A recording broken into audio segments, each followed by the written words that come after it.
تصريح صادم من رئيس الفاف الجزائري وليد الصادي. كنا نعرف أن المنتخب الجزائري عنده مباراة تحضيرية ودية مع المنتخب الهولندي نهار 3 جوان، بعدها باش ينتقل إلى أمريكا على أساس أنه باش يلعب مباراة ودية ثانية مع منتخب مشارك في كأس العالم.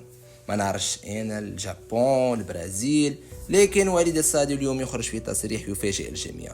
نعم سنواجه هولندا نهار 3 جوان، ثم سنواجه منتخب ثاني غير متأهل للمونديال. وبالنسبة للخصوم المحتملين على رأسهم كوستاريكا والسلفادور. بالطبيعة بعد التصريح صار هجوم كبير على رئيس الفاف، فما شكون من أصدقائي الجزائريين قال لي هذا أسوأ رئيس اتحادية مر على تاريخ الجزائر، ما قدرش يجيب شي منتخب كاليفيه يلعب مع المنتخب الجزائري. وفما شكون قال ما حدش بغى يلعب معانا، ما نعرفش عليه اسكو هما خايفين منا وإلا فما حقرة للمنتخبات العربية. وتوا كتبونا في التعليقات السبب اللي يخلي المنتخب الجزائري يواجه منتخب غير متأهل للكأس العالم في المباراة الودية الثانية.